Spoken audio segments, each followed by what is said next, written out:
TorahCafe.com.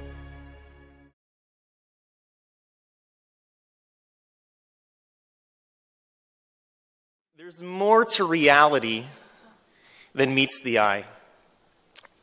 In Judaism and in the world that we live in, we're constantly interacting on primarily three realms. The realm of action, which we're most familiar with, the realm of speech, and the realm of thought. Each one more personal and connected with the soul than the next. It's a fundamental belief in our religion that our actions influence material reality. The Ramchal, in his famous work, Mesilas Yesharim, says as follows: if a person will be pulled after the lusts of this world and succumb to them and be drawn away from God, not only do they lower themselves, they bring themselves down, but the world is tainted along with them. The same thing is true on the opposite. If a person withholds from their negative drives, they withhold from their lusts, not only do they uplift themselves, but they uplift the world. So we're used to the realm of action affecting things. And it's become more widespread, something that the Torah has taught for many years, that speech as well has a role in shaping reality. Many people, you see kids sometimes when they argue, the kid wishes something bad, he curses at the other person, he says something really nasty about the other person. I hope you blank, blank, blank. And the parent or another child will say, don't even say that. How could you say that? Why? They're just words. Doesn't do anything. The Baal Shem Tov, in his synagogue, was the founder of the Hasidic movement, and in his synagogue he encountered two people one time in the midst of an argument. And in the midst of their dispute, one yelled at the other, I'm going to tear you apart like a fish. So the Baal Shem Tov gathered all those present in the synagogue. They all stood in a circle and put their arms around each other. And the Baal Shem Tov instructed them, close your eyes. When they closed their eyes, they began to shriek. They saw this person tearing the other person apart like a fish. Meaning that what we say in some realm actually exists. The Talmud teaches that Lashon Hara, that's speaking bad about somebody else, has a bad effect on three people. First one is the one who spoke it. Second one is the one who listened to it. And third is the person that it's about. So I understand when it comes to the one who said it, it has a bad effect because he shouldn't be talking about those things. And I understand when the person who listened to it, it causes a negative effect. Why? He shouldn't be listening to those things. But what about the person, the innocent guy, who it's being said about? Why does it have a negative effect? How could it have a negative effect if he's not in the room? He's not going to be insulted. The answer is that just by speaking bad about somebody else, it causes harm to them.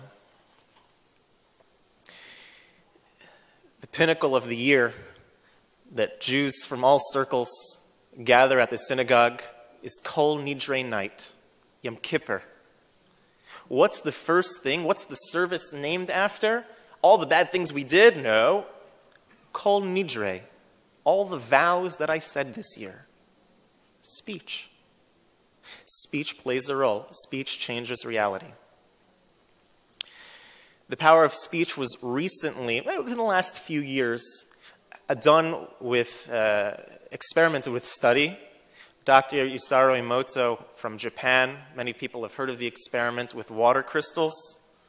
He took water from a spring and poured them into a vat, and one vat, people were saying all sorts of positive things over. They would say thank you, they would say you're welcome, they would say you're so nice. And over the other one, over the other container of water, they would say, you're such an idiot, I hate you, all sorts of negative things. A drop of water was taken from each of these vats and frozen in a freezer by negative 25 degrees Celsius and left for 3 hours. Once that was finished, they took out the droplets and examined it under a microscope between 200 and 500 times magnification. What they saw was that those ice crystals, which had positive things said over them, the ice crystals were perfectly symmetrical and beautiful snow-looking crystals, excuse me. Whereas those that had negative things said over them, just ice, were jagged, all out of kilter. So just the speech over this water had an effect on the way that the crystals froze. There was also a similar experiment done by Israeli chemist Tomer Rabiev and physicist Arik Naveh with bean sprouts. One control of bean sprouts water was used that was said blessings over and good things over, and those bean sprouts grew, whereas the one that had curses said over it and negative things said over it did not grow. Now, take these experiments as you may, everything is subjective, but just the idea that the secular world is beginning to realize, and it's beginning to become part of actual research that people can partake in, that speech causes an effect in reality, is something very novel, something 30 years ago that would never be accepted. So let's take it a step back into thought. David Einhorn is the Wall Street guru of an investment philosophy called value investing. What he attributes his success to buying optimistically when everyone else is staying away from it, is acting pessimistically towards a product. He invests when it's low, and he has the positive thought that it's going to get better. If you take a room of CEOs or very successful people, you'll see oftentimes they have a natural optimism and a positive energy about them. I spoke to a cardiologist friend of mine who told me a fascinating experiment was that he had heard about from one of his friends. He said that they took a study of children who were diagnosed with cancer, and a control of them, what they did was they had the kids play Pac-Man. And Pac-Man is the game where they have like that guy and he's munching it's from the 80s. And they told the kids that pretend the little munchy things are your cancer. Those children who had that state of mind did exceedingly better in their results and in their progress than those who didn't have in mind. Everyone probably in this room has heard of the book The Secret or the documentary The Secret. So we see that the idea, the law of attraction, how positive thoughts breed results, is very much in vogue. The idea that positive thoughts, that positive thinking will bring good results, and that negative thoughts bring negative results is the core of cognitive psychotherapy. That you think good, if you think good about yourself, that you'll be empowered and you'll be able to change. So the question is, what does the Torah say? We see that secular society is already coming around, that they acknowledge speech plays a role in shaping creation, and that thoughts even can shape what takes place in reality. What does the Torah say? And the truth is, for us as Jews, we always have to look through the lens of the Torah. The Talmud, the Gemara in Nida, the end of chapter 3 says as follows. When the fetus is in the womb of its mother, two things happen to it. Number one, it sees from one end of the world to the other. It's shown the entire world.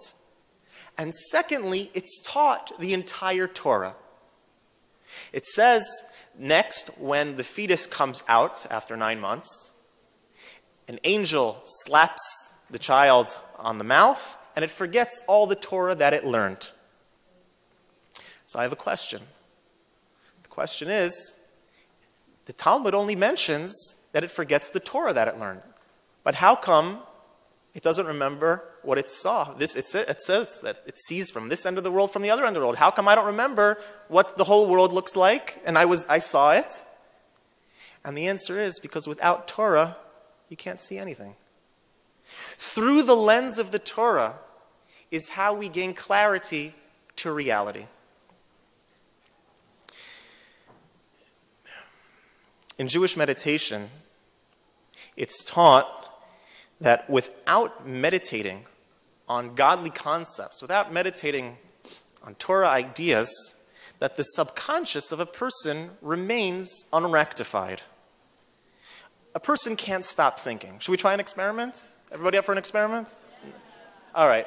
When I say go, we'll take 10 seconds, and I want you to stop thinking. Ready? Go.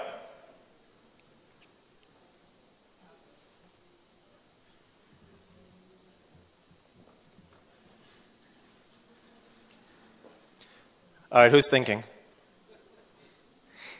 And who's not thinking but thinking, I'm not thinking, I'm not thinking, I'm not thinking. So the mind can't stop thinking.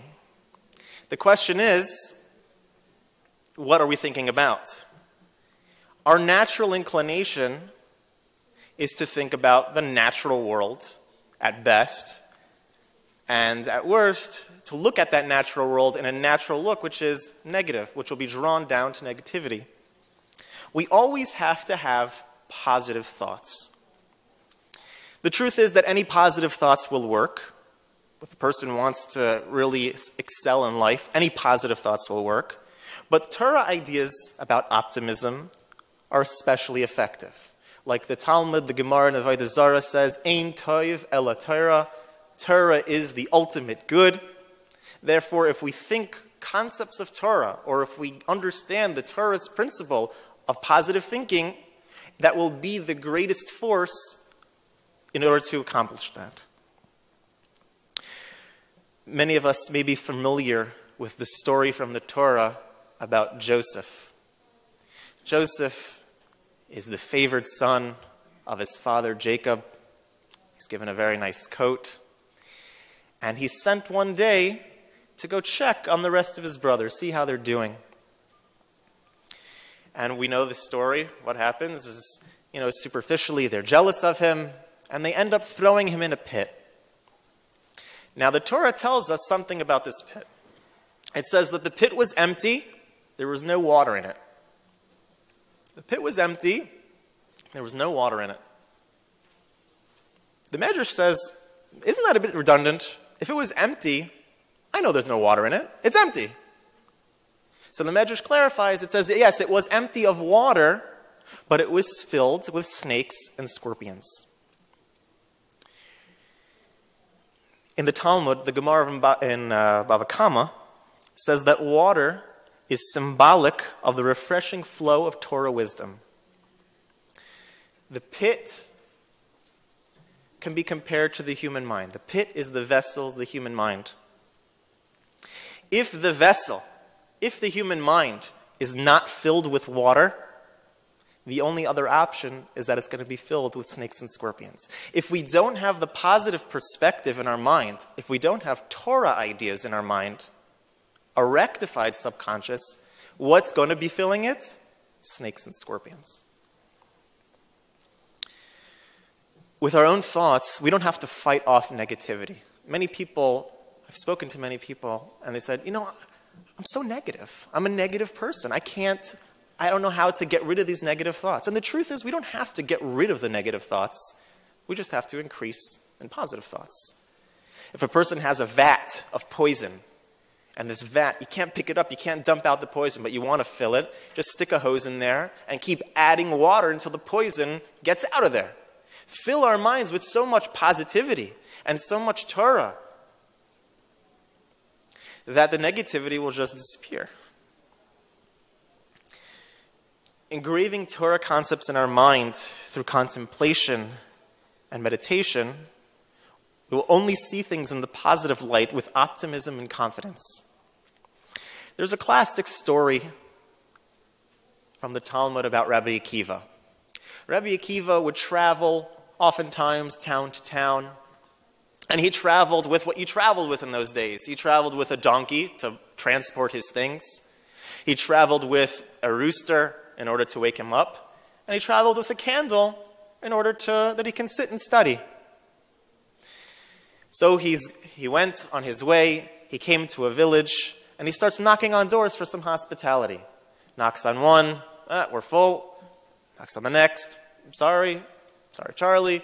Next one, and he can't find any lodging for that night. So what does he do? He has a mantra that he says to himself, a way of thinking that he lived by. He says, Kol da'avid rachmana letav avid. Everything that God does, he does for good. That was his mantra. That's what he lived by. Everything that happens is for the best. So he goes out to the field and finds lodging in the field. What happens that night? First, a lion comes and devours his donkey. Great. Next, the wind comes, blows out his candle. All right, now he can't learn. Now he's just sitting in the dark. And then a weasel comes and devours his rooster. Oh, this is really a great night. But Rabbi Akiva had a mantra. And Rabbi Akiva had a perspective that he lived by. Kol da'avid rachmana letav avid. Everything that God does is for the best. Everything is good. It's all good. So he goes to sleep, wakes up the next morning, and finds out that the village that he had been knocking on had been ransacked by the Romans. People had been beaten, people had been murdered, and if he would have found lodging in that village, he would never have survived. Moreover, if his donkey would have heard the commotion, it would have let out some howls. If his rooster heard the commotion, he would let out some coos. And if they saw a light in the field, the Romans would have come and attacked him as well. Kol da'avid rachmana letav avid. Everything Hashem does is for the good. And he lived with this principle, and that was the effect that it had. One thing that's very interesting, and I'll throw it out there as sort of a Kabbalistic footnote. We know in Jewish tradition that there's a concept of gematrias. Gematria is a numeric equivalent that certain words or phrases that match numerically other words or phrases. For example, aleph would be 1, base would be 2. Certain things that match up numerically are related to each other. They have the same essence. The gematria, the numeric value of Rabbi Akiva's phrase, Kol da'avid rachmana letav avid, everything God does is for the good, has the numeric value of 611. Do you know what else has the numeric value of 611? The word Torah. If a person engraves Torah in their mind, if a person looks at the world through the lens of the Torah, and through the Torah perspective, will be able to not only be positive, but see positive results in the world. Now, we understand the importance of positive thinking. However, what does Judaism say about how our positive thoughts actually affect the world at large? How does it affect reality? The secret, as we discussed earlier, holds by a concept called the law of attraction. The idea that thoughts influence reality. The secret talks about a universal intelligence that responds to our desires and our positive visualizations. If you really want something and you truly believe in it, posits the book, it'll happen. Now, first of all, whenever academia or the secular world says the universe or the universal intelligence, what they really mean is God. They can't say God, because that's something for the theologians to discuss. But what they really mean, universal intelligence, the universe, is a sort of divine essence to reality as we know it, what we call God. in the God world, in the world where God is interacting with us and watching over us, I can't say that the Torah perspective agrees 100% with the law of attraction. Because any whims or cravings or desire that we have, God's just going to grant it to us, or it's going to appear out of thin air? No. However, there are some fascinating parallels that we're going to explore. How do our thoughts create reality, change the fiber of reality? It's very much related to an idea in Judaism on the idea of trust in God. Trust in God. Trust in Hebrew, and as it's talked about in the philosophical works, is called bitachon. Bitachon means trusting in God. Now, it's different from a concept that we know called emunah, which is faith in God. What's the difference between faith, emunah, and trust, bitachon? So many people think that bitachon, trust, is just a more intense feeling of faith. One is faith, and one is really, really, really strong faith called trust. Bitachon is really, really strong emunah, in other words. It's a little bit different. To sum it up, emunah, faith, if we were going to encapsulate the entire idea maybe to a sentence or two, it's the idea that we believe that everything is guided in the grand scheme of things.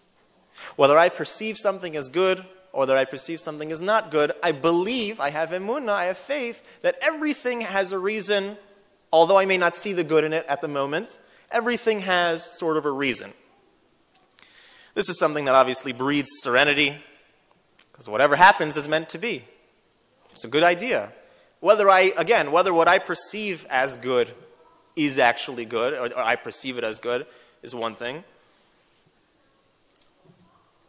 But I have faith that everything happens for a reason. Trust is a little bit deeper. Trust says, I have absolute certainty.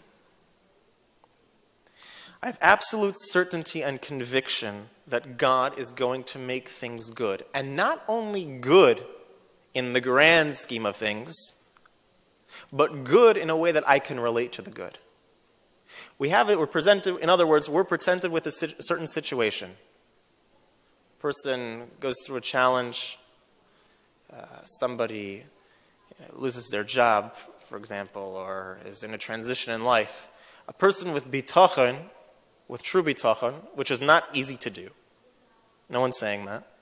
But someone with true trust, true bitachon, says, it has a certainty that I believe, I know that God is going to do good for me, and not only good in a way that is good in the grand scheme, but a good in a way that I can relate to. There's a wonderful biblical narrative that really demonstrates the dynamics of trust and how it works, and further, how our thoughts create the reality in which we live. Many of us are probably familiar with Moses in Egypt. And Moses, one day, he encounters an Egyptian beating on an Israelite.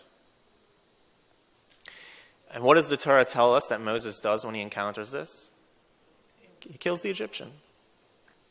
Following that occurrence, Moses then finds two Israelites, two Jews fighting. That happens. Two Jews fighting. He found two Jews fighting. And Moses goes over, hey guys, what's going on here? Trying to break it up. And so one of them says to him, what do they say? You're going to kill us like you killed the Egyptian? The Torah says something very shocking after that. It says like this, Moses became frightened. He said, indeed, the matter has become known. And right away afterwards, the Torah tells us, Pharaoh heard of the incident and sought to slay Moses. So Moses becomes frightened. The account, the story had become known.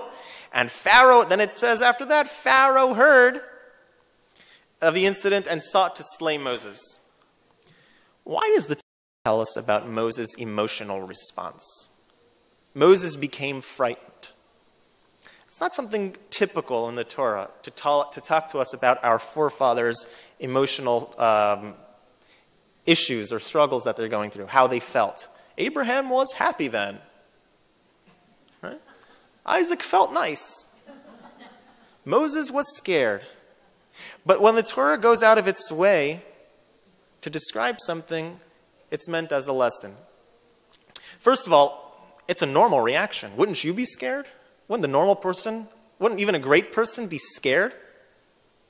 It's a normal reaction. Why does the Torah have to tell us that? We could probably assume that he'd be scared. So everything in the Torah is meant, every word, every letter, and even every crown on every letter is meant as an eternal lesson for all Jews in all places at all times. Why does the Torah, what's the eternal lesson that we're being taught by the Torah telling us that Moses was scared, and then subsequently being taught that Pharaoh heard? In order to get the answer, we're going to preface with a short idea. The idea is brought by the Rambam, the famed medieval sage Maimonides, in his magnum opus of philosophy, the Mor Nevuchim, the Guide for the Perplexed. He says as follows: the human mind is intimately connected with the active intellect, the divine intellect. This is a divine attribute independent of the human being. Our thoughts are influenced by this active intellect, and it also attracts energy from it. Meaning that there's a give and take in what happens in our mind and what happens in the world. The Rebbe, the Lubavitcher Rebbe, explains the juxtaposition of these verses in the Torah and tells us a tremendous lesson for our daily life. Again, the verses that are juxtaposed, Moses becomes frightened, and he says, indeed, the matter has become known. And then right away, Pharaoh heard of the incident and sought to slay Moses. The Rebbe says these verses are juxtaposed, and the Torah indicates Moses' fear for the following reason. Moses' fear, his negative outlook, his thought process, is what caused Pharaoh to hear. Meaning, because of the fact that he became scared, the world became a scary place. Because of the fact that that moment, that there was a certain lacking in trust, a lacking in certainty, that things are going to be perfect and things are going to be good in a way that I can see them as good, the world became a scary place. Because Moses was scared, because he was frightening, the world became a frightening place. Now, the assurance that our thoughts and that God is going to do good things in a way that I can perceive them as good is not an easy task. We're filled all the time with doubts, rightfully so. We're human beings and we live in a world where things challenge the way that we think. But when a person does it, the thought actually becomes the conduit to draw down God's blessings. The thought itself, the perfect trust that we have, becomes the utensil, becomes the vehicle that allows God's bounty, God's blessing to reveal itself, to show itself in the world. So through us thinking positively, through us thinking and having trust that things are going to be good, the reality will come, and that is through the conduit of the thought. Even to the undeserving. Even to somebody who, based on their actions or their day-to-day life, may not be worthy of God's bounty. Just the fact that they have the trust at that moment, with perfect certainty, creates the reality, creates the vehicle for that blessing to take place in the world. The Tzemach Tzedek, the third Rebbe of Chabad, was approached by a person who had a severely ill child. And he told him a very beautiful phrase. He said, think good, and it will be good. Tracht good, it seint good. Think good, think positive, and it's going to be positive. Now, the Tzemach Tzedek wasn't giving him a pat on the back and say, you know, Think good. Life's good. It wasn't wishful thinking. But he said, through your positive thoughts, it will influence that reality will actually be good. Anyone who's dabbled a little bit in quantum physics finds that we find a similar thing in the development of information, how the research is beginning to show itself. And that was something that was really brought out and publicized by The Secret. Nobel Prize-winning physicist John Wheeler said the observer is essential in the universe to exist. The observer is essential for the universe to exist. Another Nobel laureate, Eugene Wigner, says that the conscious observer, specifically a person with free will, is necessary to act on quantum particles to bring them into a state of real existence. Meaning that existence doesn't exist until a free-willed being observes it and wills it into reality. Very similar to what we're talking about here. Just by the thought, just by thinking positively, thinking in the right term of things, it creates the reality that is good, is desirable.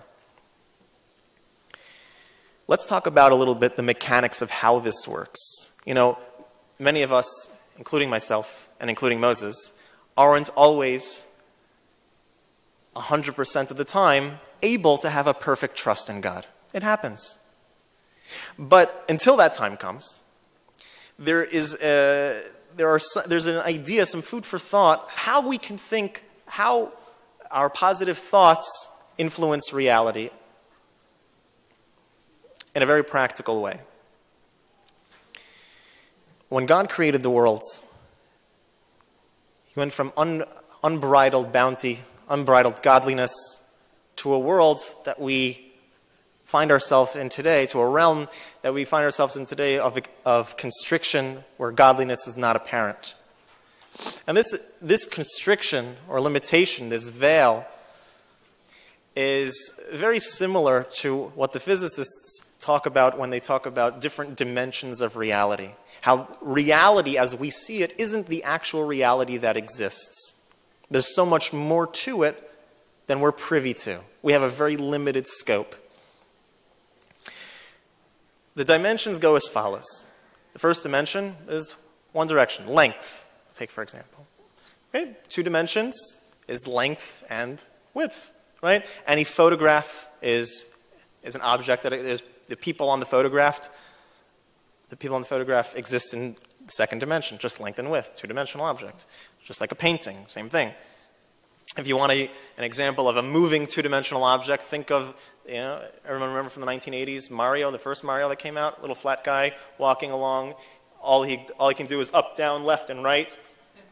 For Mario, or Pong, do we have to bring it back a little bit, a few more years back? Pong. The tennis game where it's these 2 little flapping things hitting that circle ball, not a round ball, but a circle ball, 2-dimensional ball, back and forth with each other. So that's something existing in 2 dimension. Now to a 2-dimensional object, the idea of a 3rd dimension, third dimension is the reality that we currently live in, is length, width, and depth, or height. A 3-dimensional object. We live in a 3-dimensional world.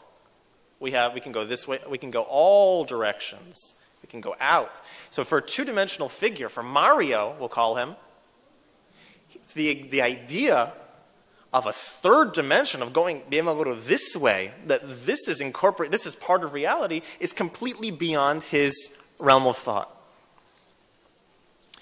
So what's the 4th dimension? That's right.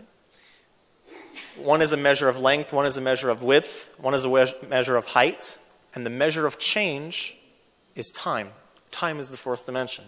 Meaning, and again, it's a concept that we can't really fathom because we live in the 3rd dimension, but if a person could look at the world or look at another person in the 4th dimension, you would see them as they were a minute ago and a minute from now, all existing simultaneously at the same time. Whoa. Not only would you see them as they exist a minute from now and a minute ago at the same time, but you'd see them from womb to tomb, from the time that they were born until the time that they die, all at the same moment. You'd see them all in one simultaneously existing moment. Now, if you think about this for too long, your head explodes. But just the idea that there's a concept called the fourth dimension, time, where all time exists, where all what we call time, which is really a veil, exists simultaneously at once. And if you take it a step back, everything that happened from the beginning of creation that will happen until the end of time will be seen simultaneously all at one point if we could view the world in the fourth dimension. Past, present, and future existing all at once. Wow. Interestingly enough, in Jewish texts, this idea is brought out to a forefront. Rabbi Eliezer Dessler, in his famous work, Michtav Eliyahu, says something very interesting. When a person is born, he's placed under the concealment of time. After his passing, the concealment of time will be removed, and he will view everything simultaneously, and he'll see that time is merely a veil, since everything was really one reality appearing all together. Whoa. What's interesting as well is Dr. Raymond Moody, his famous book, Life After Life, bestseller, he interviewed and did studies, extensive studies, on people who had near-death experiences. Upon his research, upon speaking to them at length, what did they describe? What was the experience that they experienced in their near-death experience? Was a world that all time existed at the same time. All time existed at once in one simultaneous unit. So that's the fourth dimension. We're going somewhere with this. Don't lose track yet. What would be the fifth dimension? We're going to stop there after the fifth dimension, because I don't know about you, but this is getting.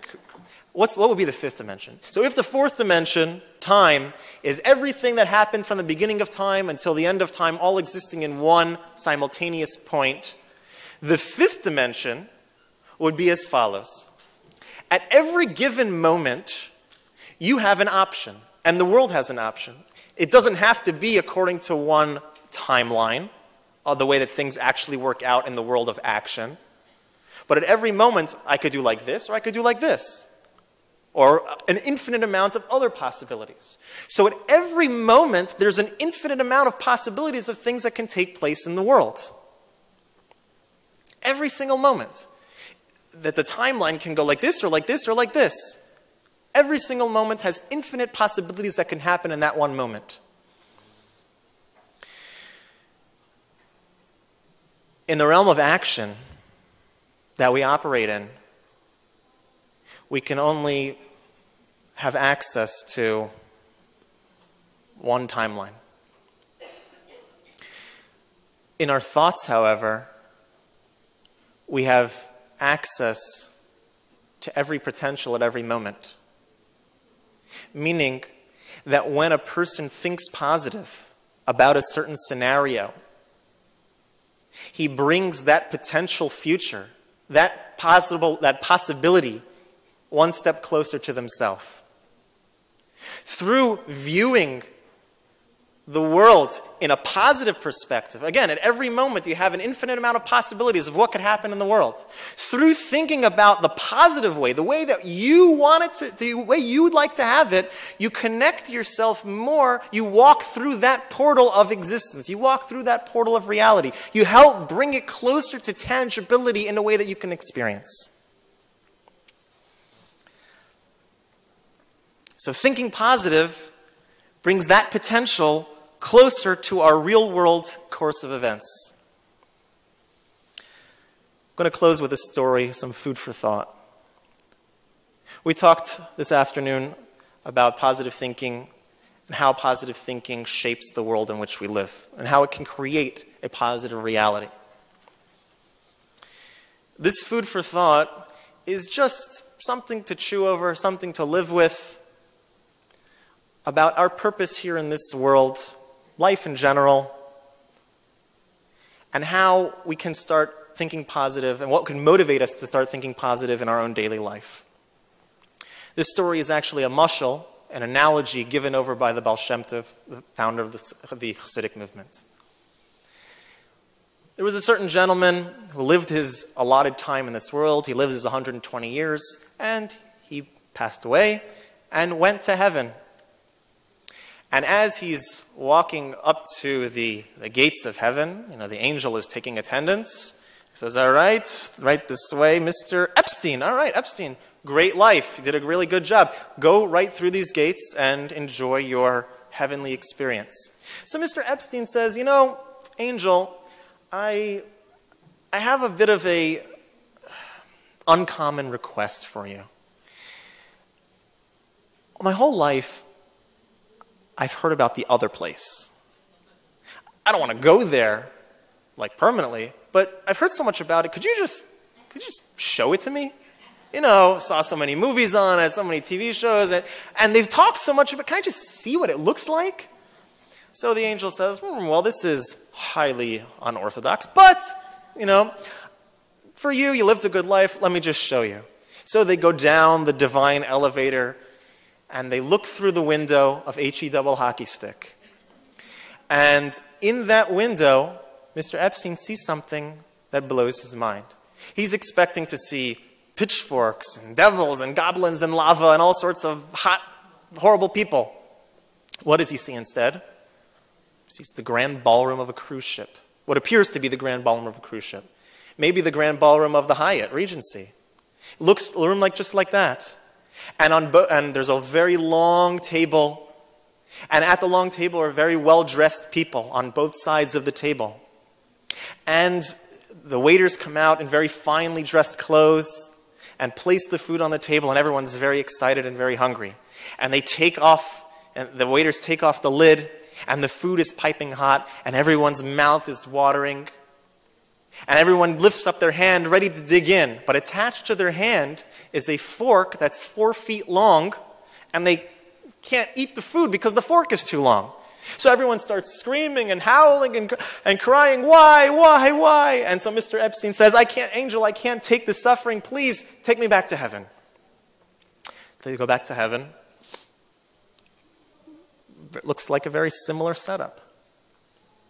Same grand ballroom of the cruise ship, same long table, same well-dressed people on both sides, finely dressed. Out come the waiters in tuxes with piping hot food. Of course, the food in heaven is glatt kosher. And they place it on the table. They lift up the lid, and the food is piping hot, and everyone's very excited, and everyone's ready to eat, and everyone lifts up their hand in order to eat, and attached to their hand is a fork that's 4 feet long, and they can't eat. All of a sudden, in heaven, what does everyone do? They start feeding the person across from them. In our life, if we are only thinking about ourselves and thinking about what's going to be the next thing for me, how can I feed myself, how can I get the next pleasure, our life is going to be a very negative place. But if my life is about what can I do for the other, what can I do to help shape the world around me, how can I find my peace in the world that I live in, life will be a life of heaven. It's all about perspective. It's all about positive thinking. It's all about the way in which we view things. A little bit of homework for everybody that we'll close with before we have to move on is that, not so much this week because everyone's going to have probably a great week up until Sunday night. But when you get back to the grind of work and the hustle and bustle of life and the bills pouring in and the screaming children, let's try and change our perspective. And when we find ourselves in a scenario that looks bleak, that's a bit of a challenge, try and think positive. And by thinking good, it will be good.